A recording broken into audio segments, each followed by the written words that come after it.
Viva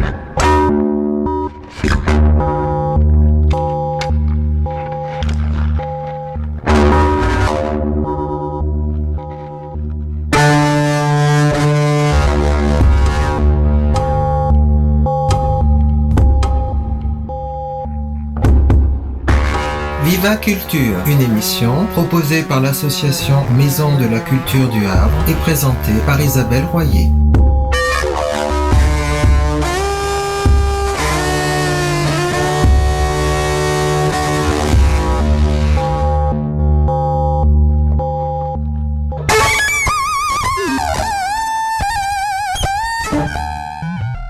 Bonjour à tous, bienvenue sur Viva Culture, l'émission de la culture dans tous ses plaisirs.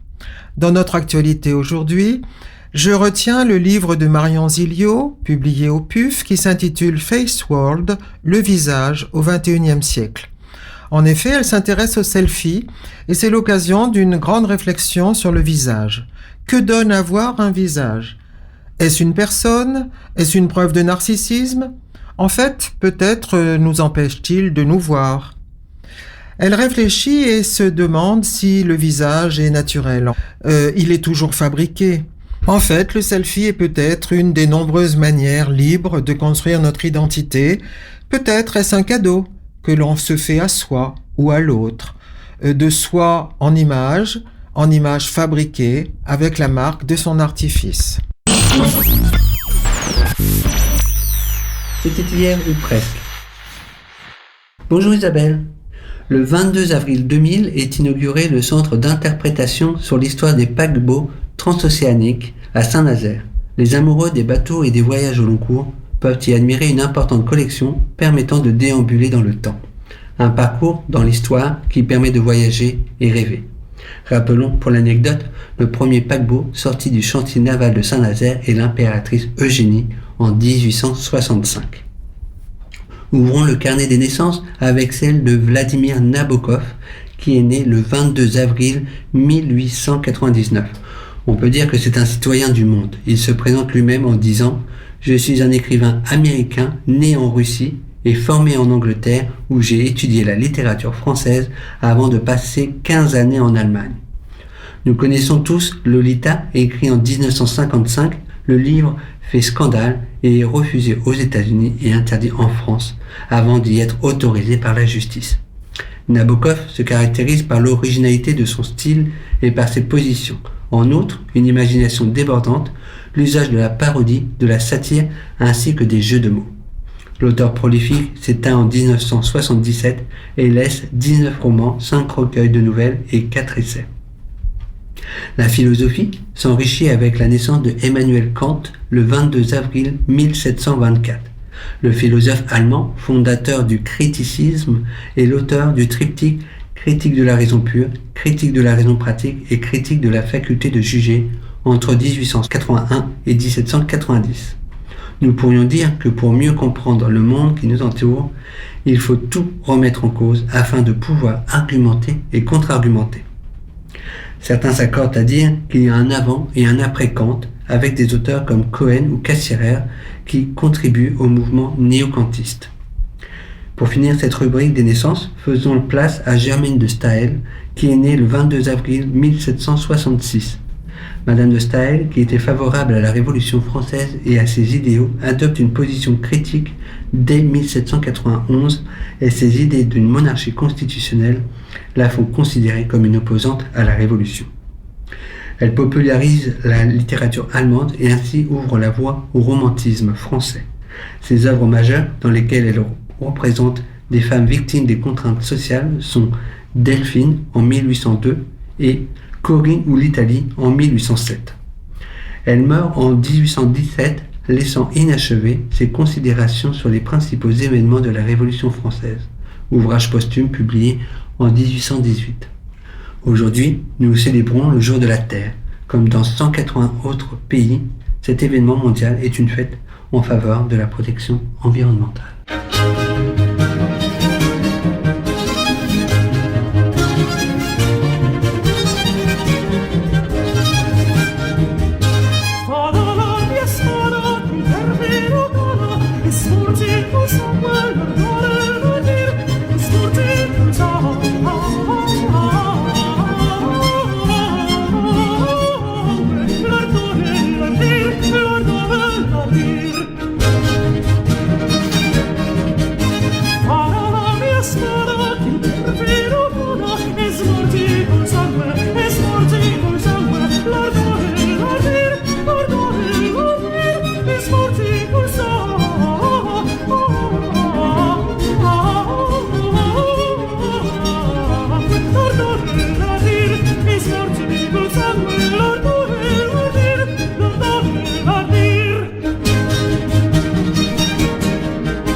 Bonjour Isabelle. Aujourd'hui, nous allons aborder la troisième et dernière partie de la Divine Comédie de Dante. Il y avait eu l'enfer, puis le purgatoire, et maintenant le paradis. On dit le paradis, dire l'indicible. Cette fois, le voyage est un vol. Pour le paradis, plus encore que pour les deux autres règnes, Dante renverse les représentations traditionnelles. Ici, le paradis ne coïncide pas avec le corps, ni avec le repos, qui a son lieu dans la forêt du deuxième royaume. Il est mouvement incessant, rapidité extrême, excès d'émotion, d'énergie, de perception. Ce vol s'effectue à travers 10 régions, 7 sphères mobiles dont les moteurs sont des anges, puis le ciel des étoiles fixes, et encore le ciel cristallin ou premier mobile, qui tourne lui-même dans un 10e ciel. Bref, immatériel, immobile, fait de pure lumière, où siègent les bienheureux, dont la rose céleste. Au centre est un point très lumineux, qui est Dieu. Là aura lieu comme un éclair la vision sur quoi se clôt le poème. Approche du désir et perte de la mémoire vont de pair. Le paradis est confrontation à une expérience limite, celle qui consiste précisément à dire ce qui ne peut se dire. Là est une clé de la modernité de Dante. Ce que tous les grands poètes et écrivains du XXe siècle, de Proust à Bataille, en passant par Kafka, Joyce, Musil et bien d'autres, ont pour souci constant d'exprimer, c'est précisément l'expérience de la limite. Au XXe siècle, la littérature se risquera à son tour dans le champ de ce qu'on appelle généralement l'expérience mystique, et dont l'un des points décisifs est le rapport avec le langage. Pour Dante, il s'agit d'un défi. Celui qui traverse le paradis doit forcer les ressources du langage et risquer, à mesure que le voyage se rapproche de son centre indicible, l'échec, le silence, voire l'aphasie. Pour vous exprimer ce que représente le paradis pour Dante, je vais vous faire lecture d'un extrait du dernier poème de la Divine Comédie. Il s'agit du chant 33. Prière de Saint Bernard à la Vierge en faveur de Dante. Dante plonge les yeux dans l'essence infinie, intuition de l'unité de l'univers en Dieu, de l'unité de la Trinité, du mystère de l'incarnation, aux limites de l'expression, extase et fulguration. Minuit du 14 avril. Vierge Mère, fille de ton Fils, humble et haute plus que créature, terme arrêté d'un éternel conseil. Tu es celle qui a tant anobli notre nature humaine que son Créateur daigna se faire sa créature. Dans ton ventre l'amour s'est rallumé par la chaleur de qui, dans le calme éternel, cette fleur ainsi est éclose. Ici tu es pour nous la torche méridienne de charité. En bas, chez les mortels, tu es source vivace d'espérance. Dame, tu es si grande et de valeur si haute que qui veut une grâce et à toi ne vient pas, il veut que son désir vole sans elle. Ta bienveillance répond non seulement à celui qui demande, mais souvent elle devance librement la demande. En toi, miséricorde, en toi, pitié, en toi, magnificence, en toi s'assemble tout ce qui est bonté en créature. Or celui-ci, qui du fond de l'abîme, de l'univers jusqu'ici a vu les vies spirituelles, une à une, implore de toi par grâce d'avoir la force de pouvoir se lever dans son regard plus haut vers l'ultime salut. Et moi qui jamais ne brûlais pour ma vue plus que je ne fais pour la sienne, je te prie, et mes prières ne soient insuffisantes, que tu le délies de tout nuage de sa mortalité par tes prières, afin que s'ouvre à lui la joie suprême. Encore je te prie, reine qui peut ce que tu veux, que tu conserves saine après qu'il aura vu ses affections, que ta garde vainque les mouvements humains. Vois, Béatrice, et tant de bienheureux joignant les mains vers toi pour mes prières.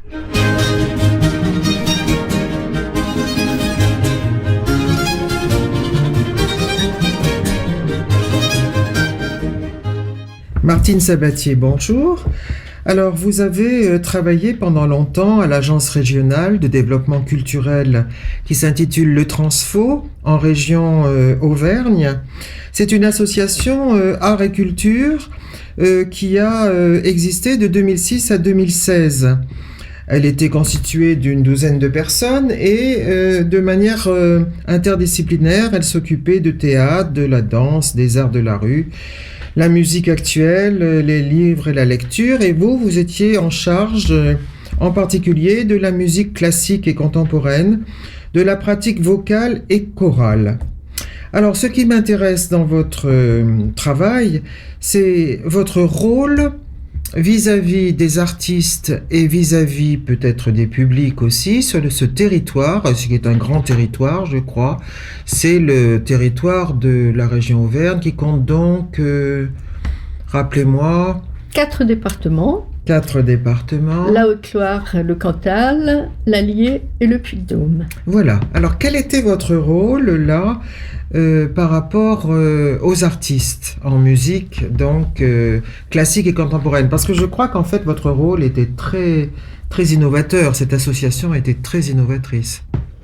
Dans le domaine dont je m'occupais, je me suis efforcée de faire connaître à la fois les artistes, les structures de programmation, les festivals, pouvant aider au rayonnement de la musique classique et contemporaine. Et donc j'ai organisé une première rencontre des directeurs de festivals de musique classique. C'était la première fois qu'ils pouvaient se rencontrer et échanger sur la programmation et sur ce genre de musique. Oui, en fait, c'est un rôle là de rencontre, c'est-à-dire de débat, d'échange aussi entre ces directeurs. Oui, et puis j'avais invité en premier, pour faire le point sur les festivals en France, la directrice de la médiathèque de la Cité de la Musique de Paris, que j'avais rencontrée, et qui a fait une très belle entrée pour définir justement le rôle des festivals par rapport aux artistes. C'est la source principale. Oui, parce qu'on se demande parfois si le festival, événement particulier sur l'année, joue autant de rôles qu'un suivi quotidien, presque, enfin régulier, des artistes dans l'année. Les festivals sont vraiment le creuset de concerts, d'un nombre de concerts importants, que ça soit sur la période estivale ou même tout au long de l'année, parce que maintenant il y a des festivals l'hiver, des festivals au printemps, et c'est vraiment pour les artistes le lieu de programmation le plus important. Oui, j'ai l'impression aussi qu'à ce moment-là, le public va vers les artistes ou les artistes vont vers le public. Il y a plus de proximité, oui, entre le public et les artistes. Oui, c'est vrai. C'est-à-dire que votre agence et votre travail en particulier servait un petit peu tous les acteurs de la musique, c'est-à-dire les musiciens, les groupes, tous ces artistes-là avaient un soutien dans votre association. Vous avez par exemple créé un répertoire qui était, je crois, très important. Oui, pour faire connaître les artistes qui existaient qui existent encore, j'espère, sur notre région. J'ai créé un répertoire pour avoir une fiche sur chacun d'eux, qu'ils soient solistes, instrumental ou vocal, qu'ils fassent partie de trios, de quatuors, les orchestres, les ensembles vocaux. Et ce répertoire a été assorti d'un CD avec une dizaine de titres sur certains de ces artistes figurant dans le répertoire. ça a été un très bel objet de diffusion pour les festivals en France et même hors de France, pour faire connaître ces artistes-là. Oui, c'est-à-dire que vous leur donniez une visibilité et vous valorisiez leur travail et leur talent. Et avec certains, on a même fait des vidéos, puisque sur notre site, on avait un annuaire, je crois. Un annuaire, mais aussi une télévision, une web télé, où on pouvait voir des vidéos de certains de ces artistes et d'autres sur d'autres secteurs. Et donc, ça a permis de faire connaître ce qui existait chez nous. Oui, parce que j'ai l'impression que, comme beaucoup de territoires en France, en fait, la région Auvergne est essentiellement rurale, avec de la distance entre les acteurs, entre les structures, les institutions. Et donc, cet outil, ce bras armé culturel de la région, devait être important pour rapprocher peut-être les gens. Oui, bien sûr, il y a eu création de réseaux dans tous les secteurs, pour créer, ce qui a permis de créer des rencontres, des séminaires, des réflexions culturelles et économiques sur notre territoire et même plus largement sur les territoires autour de l'Auvergne. Par exemple, dans votre annuaire, puisqu'on en parlait tout à l'heure, l'annuaire professionnel, je crois que vous aviez 8000 contacts. Dans notre annuaire professionnel en ligne, oui. 8000 contacts qui regroupaient un peu tous les acteurs qui peuvent œuvrer pour le développement culturel dans les territoires, que ce soit les artistes, mais aussi les programmateurs, tous ceux qui organisent des concerts, des saisons culturelles. Et je crois que ça n'avait jamais été fait. Dans notre région, non. Et même, je pense, en France, ce répertoire, c'est le premier, à ma connaissance, qui a été fait. J'ai vu un répertoire, un petit répertoire sur les festivals en Bretagne, pour la musique classique. Oui, et vous avez aussi réuni, en fait, les acteurs des différentes communautés de communes. Sur ça, c'était la région. La région proposait tout au long de l'année de faire des réunions avec les commissions culture des communautés de communes. Et donc, c'était pour réfléchir à la pertinence de leurs projets. Et des collègues du Transfo étaient responsables aussi de l'expertise culturelle. Oui, j'ai l'impression que c'est un outil assez indispensable, aussi bien pour les artistes, parce que vous avez répertorié beaucoup d'artistes à droite à gauche, au fin fond des campagnes, des villages et des villes, et donc grâce à vous, ils ont réussi peut-être à jouer, à travailler, à se faire connaître. Oui, c'est vrai que tout au long des 10 années qu'a duré l'agence, il y a eu un développement assez important des saisons culturelles avec des programmations, surtout sur la petite enfance et puis le public plutôt jeune, mais aussi un développement des concerts en musique classique. Et la réunion que j'avais faite avec les directeurs de festivals a permis aussi de créer un réseau, et ces festivals ont organisé plus tard une conférence de presse commune et puis avec des objectifs communs. Donc ça a développé quand même beaucoup de choses, même dans les petites régions éloignées des centres-villes. Oui, j'ai vu qu'aujourd'hui, effectivement, beaucoup de territoires ruraux se plaignent d'être un peu laissés pour compte, mais là, c'était pas le cas, parce que le territoire était maillé, et puis, non seulement en utilisant la technologie, c'est-à-dire le numérique, etc., mais aussi par des rencontres entre les personnes. Oui, ça, c'est important aussi. On a beaucoup réuni tous les acteurs des réseaux spécifiques avec des partenaires extérieurs ou des experts dans chaque spécificité. On allait beaucoup en région, on descendait dans le Cantal, dans la Haute-Loire, on a fait des réunions dans l'Allier. C'était pas une agence, on était à Clermont-Ferrand, le chef-lieu, mais C'était pas une agence éloignée de technocrates dans leur bureau, etc. Non, au contraire, vous alliez à la rencontre des acteurs. Et je crois que vous les teniez au courant aussi par des newsletters. Oui, ça a été le grand fil conducteur de l'agence, c'est-à-dire qu'on recevait des informations qu'on mettait en ligne sur les pages spécifiques à chaque secteur, et puis tous les 15 jours, ou même parfois chaque semaine, on faisait partir une newsletter d'informations sur des choses, des activités, des concerts ou des représentations, surtout pour le théâtre, et la danse et la musique, et puis aussi des informations sur des appels à projets, sur des concours, sur les dossiers de subventions à remplir, avec des liens, ça c'était... et après, des infos flash sur... chaque secteur, chaque responsable de secteur ciblait un événement à ne pas rater pour soutenir une compagnie, pour aller assister à un concert. Oui, j'imagine que être un artiste, ça ne veut pas forcément dire savoir remplir des formulaires, des inscriptions, s'inscrire, faire parler de soi, et que justement beaucoup d'artistes sont méconnus ou inconnus parce qu'ils n'ont pas cette aide-là.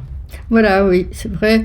On les a aidés, on les recevait en rendez-vous, tous ceux qui avaient des projets, et on les accompagnait justement dans les dossiers de subvention qui sont parfois bien compliqués, qui sont maintenant à remplir sur Internet, les guider vers des choix, vers des personnes à rencontrer.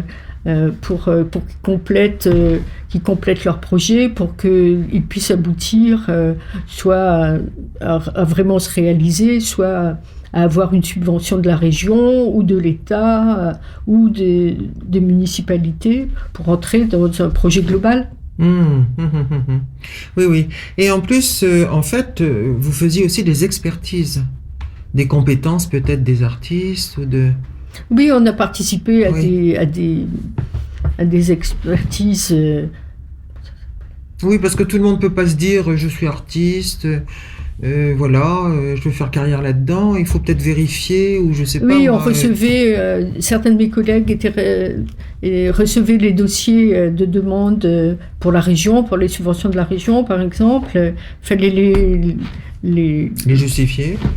Oui, et puis savoir quelle était la pertinence artistique de chacun des projets, s'ils s'inscrivaient bien dans une démarche aussi de création.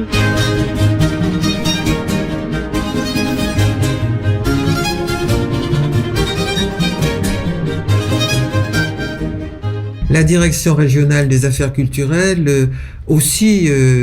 organiser tous les ans, une réunion d'experts de chaque département d'ailleurs, responsables de programmation et mes collègues responsables de l'expertise au Transfo pour aussi observer, vérifier les dossiers de demande de subvention sur les projets artistiques. Alors il me semble je me souvenir que vous avez soutenu le festival de musique démesurée. Alors la musique contemporaine a toujours un rôle un petit peu perturbateur dans l'horizon musical pour les publics, et je crois que vous avez bien accompagné ce festival qui s'est développé d'ailleurs formidablement.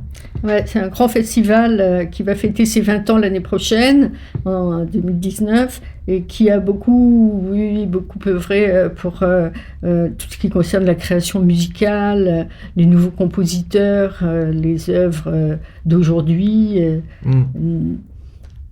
C'est d'ailleurs un festival qui recherche son futur directeur.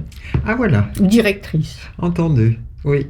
Alors, ce qui est intéressant aussi, c'est que je crois que Clermont-Ferrand avait fait le choix, la région avait fait le choix des musiques actuelles, plutôt.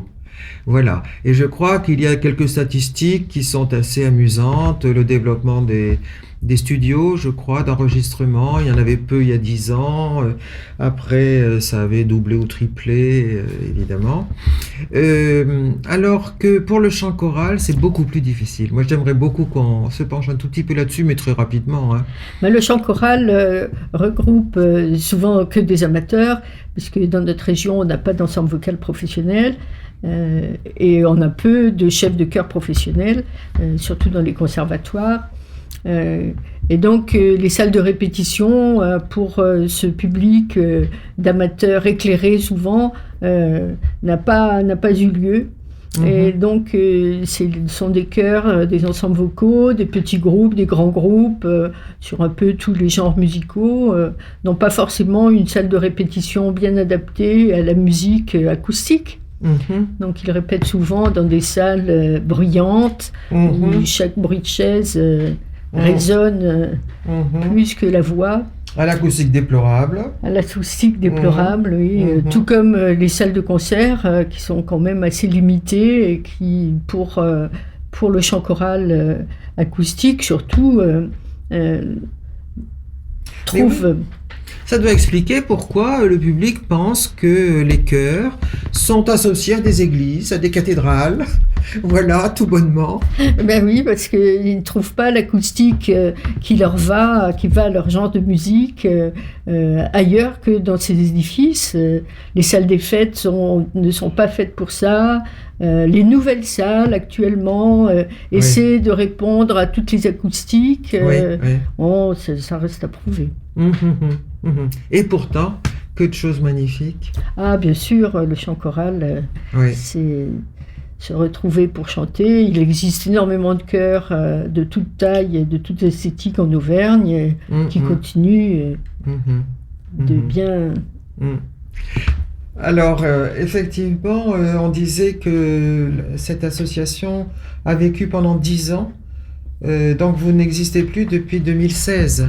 Depuis, je crois, l'agrandissement des régions, l'Auvergne a été rattachée à Rhône-Alpes avec son président, Monsieur Vauquier, qui, je crois, à ce moment-là... il a décidé de ne plus subventionner l'agence, donc de faire... Et donc, une assemblée générale a eu lieu pour dissoudre l'association et mettre en place un plan de licenciement. Et carrément. Donc, la nouvelle région a voté une subvention uniquement pour payer la liquidation de l'agence. Et donc, depuis, plus rien n'existe sur le net. Mais c'est ça, alors ma question c'est comment maintenant font les artistes qui avaient l'habitude d'être accompagnés comme ça, époulinés pendant 10 ans, que devient tout ce travail, les compétences que vous aviez développées, qu'est-ce qui se passe là maintenant ? Certains se débrouillent tout seuls. Ils ont fait appel. Certains ont essayé de faire appel à l'association, l'agence qui existe à Lyon, mais qui n'a pas du tout les mêmes compétences et qui ne s'étendra pas pour l'instant jusqu'en Auvergne. Donc oui, beaucoup se sont plaints et ont même pleuré sur la disparition de notre agence. Plus de réseau, plus de rencontres. Oui, j'ai l'impression qu'un de vos atouts, c'était en fait de connaître les territoires, mais de connaître les acteurs aussi, de bien les connaître, quoi. D'être dans un rapport humain, j'aimerais dire, dans le même but, quoi. En fait, votre but au départ, c'est un peu comme la Maison de la Culture du Havre, c'est-à-dire c'était les maisons de la culture en général, c'était élargir les publics aussi, aller à la rencontre de la diversité des publics. Donc, vous avez fait ça. Par exemple, je suis en train de penser à Bac-en-Combrailles, qui est quand même extraordinaire, parce que là, c'est un petit territoire rural, avec des petits villages, et il a du succès, ce festival de Bien sûr, c'est un festival qui a beaucoup grandi, et qui a été repris par un jeune directeur, un jeune président, comme pas mal de festivals de musique classique dans notre région, où les jeunes se sont complètement investis au Festival de la Chaise-Dieu, qui est le plus grand de notre région, mais aussi dans l'Allier, le Festival Osez Classique, avec des jeunes programmateurs, des jeunes musiciens invités, et qui rayonnent assez largement dans leur département, dans les petites communes, et ils ont réussi à mailler eux aussi leur territoire, et les municipalités faisant partie de ce territoire. Oui, ce que je retiens, c'est que dans chaque territoire, dans chaque coin de ces 4 départements, comme sans doute ailleurs en France, il y a énormément d'énergie, souvent des énergies individuelles ou parfois de groupes, mais toutes ces énergies ont besoin aussi d'être coordonnées, d'être soutenues, d'être rendues visibles. Donc elles ont besoin de structures comme la vôtre, de politiques sûrement, de subventions bien sûr, enfin bref, d'un accompagnement tel qu'elles puissent s'épanouir. Martine Sabatier, merci. Nous allons nous quitter sur ces quelques mots. Au revoir, à bientôt. Au revoir.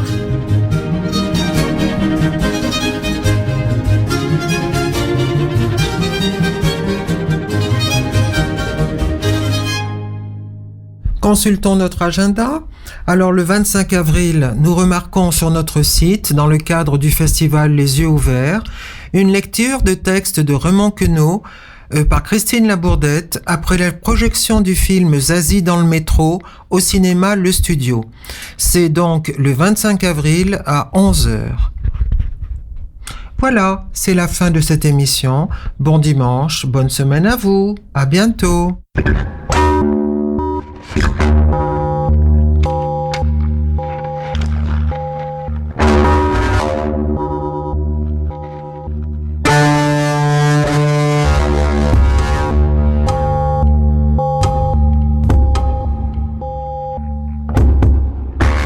Viva Culture, une émission proposée par l'association Maison de la Culture du Havre et présentée par Isabelle Royer.